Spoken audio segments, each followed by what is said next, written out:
Hmm.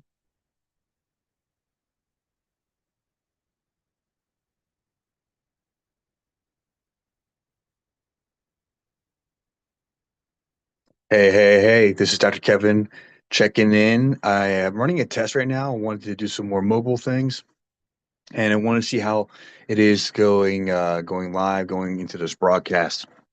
And I see that I'm working on the timing and the delay, but that's cool. And let's see here. There we are.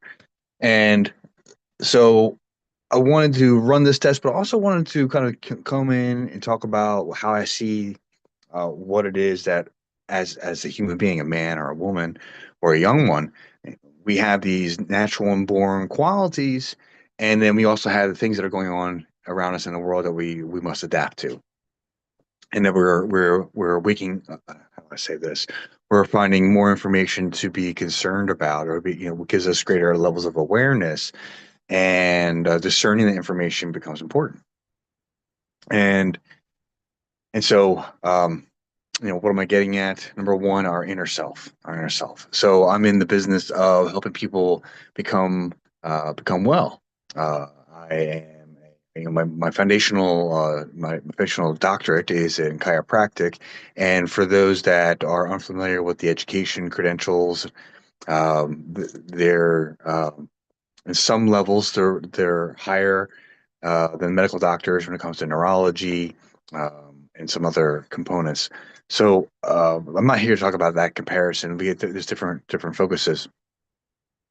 That being said, in the nature of getting people well, the fundamental principles of what causes people to get ill, what causes people to optimize their life, there's really I see it as four, but the foundational principles are there's three topics of life. That's the physical, mental, emotional, and the chemical. So the physiological, for encompassing words. So physical, in each of these categories, you can break down into activities and behaviors and situations that enhance life energy. And then there's situations and patterns and behaviors and injuries that negate or provide negative life energy or blocking that flow. And so when we look into each of the three realms of of uh, of each of the areas of life that can generate health or take away our health, and our health is our vitality. It's our ability to create things in life. It's our ability to experience life. It's our ability to move and to think, and basically experience the joys of life. And this conversation is coming up for me in almost every area of life is the fundamental principles. So I made a post earlier on my personal Facebook page about fundamentals, and I was making an analogy to sports. I mean, in sports, I played many sports, but the one that was, some of the heaviest training was high school football and college football. And the higher up you go, so to speak, the more intricate the movements, the more repetitions that you put in to wire it in. The greats out there, you hear stories about like Michael Jordan in basketball and how he went back to fundamentals of dribbling and when basketball professional athletes to do a significant number of free throws.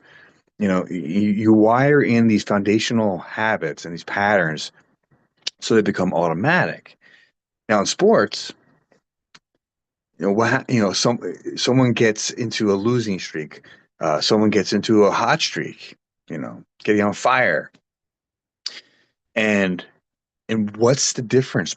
Because many of these athletes are putting in the reps. They're working on the fundamentals. They're the best of this coaching. And so what's the difference? It's a state of mind, a state of belief, something in the subconscious. I don't know where you're at in your awareness of how much is our conscious thinking, how much is our subconscious. And so, what is the automatic thoughts? What are the old patterns, the concepts, the fundamental components of the mind So I put myself into the arena of studying the fundamentals of the brain and the mind.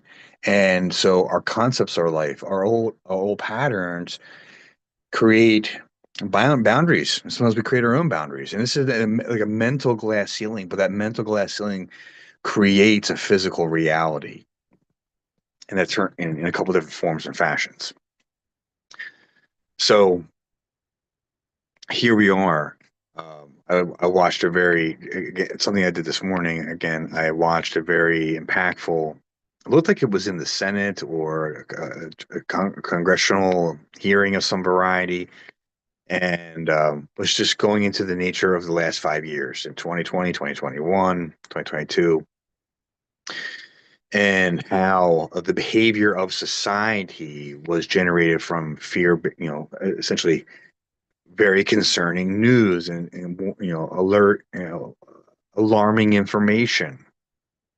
And the speaker was very eloquent, at the same time direct in how the events of the last couple of years unfolded. And just a very important part for me as I was listening to this, is how do you get a group of people to do something? And this is me iterating on the statement, but uh, it, there's a belief pattern.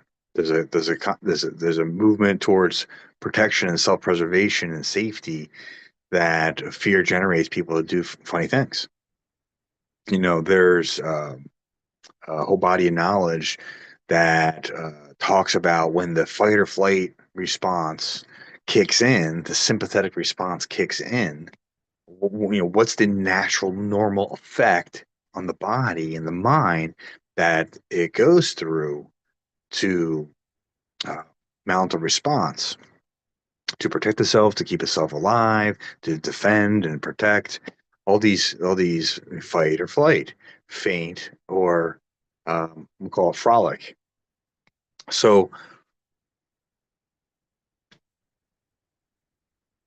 the point being is there's mental confusion as part of that. Certain facts go away, and more instinctive faculties take over. There's and the stretch there long enough, all kinds of wild physiological things go on. And if somebody wants me to talk more about that, make a comment on that, and I'll share more on that content. However, I'm going to check off now. I wanted to see how this test goes. Hopefully, the volume's coming through and everything's coming through. I'll see. And if this was successful, then I know how to go do more, and I'll see more of me. All right. Thanks, you.